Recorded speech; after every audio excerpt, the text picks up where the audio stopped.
Hello friends, तो आज हम बात करेंगे D triple S B P R T की एलिजिबिलिटी और उसके एग्ज़ाम पैटर्न के बारे में। तो सबसे पहले हम बात करेंगे कि एलिजिबिलिटी के बारे में।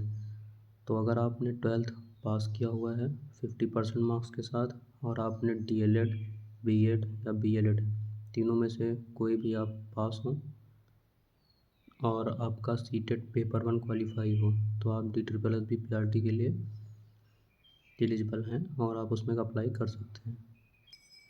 एक चीज़ यहाँ पे आप लोग ये ध्यान दीजिएगा कि यहाँ पे अपीयरिंग नहीं लिया जाता है। जैसे बहुत सारे लोग कंफ्यूज रहते हैं कि हम बीएड का अपीयरिंग में है तो हम डाल सकते हैं कि नहीं, हम डीएलएड अपीयरिंग में हम डाल सकते हैं, तो इसमें अपीयरिंग नहीं लिया जाता है।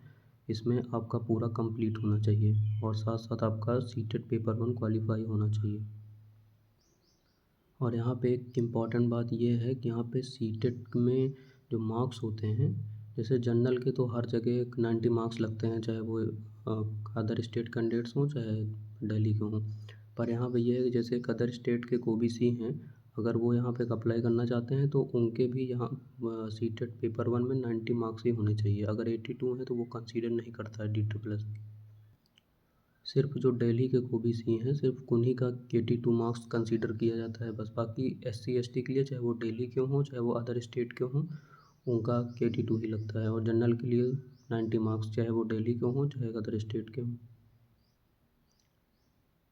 अब बात करते हैं एज क्राइटेरिया के बारे में।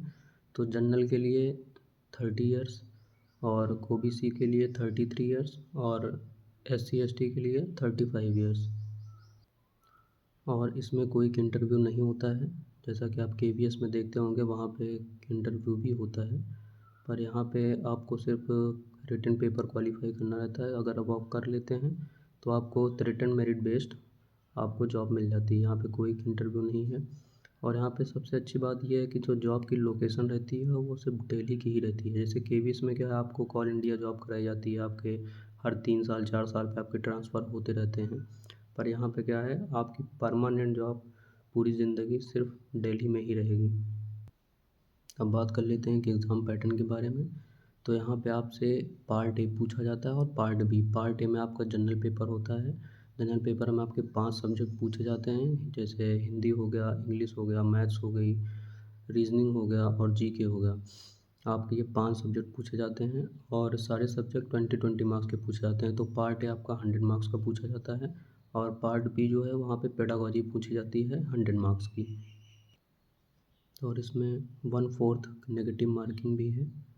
तो आप लोग ये भी जान लीजिए, क्योंकि नॉर्मली हम देखते हैं तो कहीं भी टीचिंग वैकेंसी में नेगेटिव मार्किंग नहीं रहती हैं, तो डी ट्रिपल एस बी में 1/4 नेगेटिव मार्किंग भी है। और यहाँ पे ध्यान देने वाली बात यह है कि आपको पार्ट ए में 40% मार्क्स लाने पड़ेंगे। पहले इसको आपको पार्ट ए क्वालिफाई करना पड़ेगा और फिर आप पार्ट बी में भी आपको 40% मार्क्स लाने पड़ेंगे। मतलब यहाँ पर ऐसा नहीं है कि जैसे आप पार्ट ए में 100 में 90 मार्क्स ला लिए तो आपको यहाँ पे क्वालिफाई माना जाएगा और आप पार्ट बी में 100 में 40 भी ना ला पाएँ। तो आपको दोनों सेक्शन में 40% मार्क्स लाना पड़ेगा, ला के क्वालिफाई करना पड़ेगा। और आप लोग ये ना समझिएगा कि 40% मार्क्स ला के आपको नौकरी मिल जाएगी। मतलब ये सिर्फ क्वालिफाई करना पड़ेगा सेक्शन, उसके बाद आपको कट ऑफ में आने के लिए 200 में कम से कम 150 प्लस नंबर लाना पड़ेगा। क्योंकि पिछले कुछ सालों से कट ऑफ बहुत हाई जाने लगी हैं। तो अगर आप जनरल हैं तो 150 मान के चलिए आप, इससे नीचे तो कुछ भी नहीं होने वाला। तो जितने भी इंटरेस्टेड कैंडिडेट्स हैं या जो भी लोग ये एलिजिबिलिटी क्राइटेरिया फुलफ़िल कर रहे हों, वो लोग तैयारी में लग जाएँ। और notification D triple S B P R T का मई एंड तक आने की पूरी संभावना है। और उसके बाद आपको 2-3 महीने का टाइम मिलेगा, बस उसके बाद डी ट्रिपल एस बी का एग्ज़ाम करा लेगा।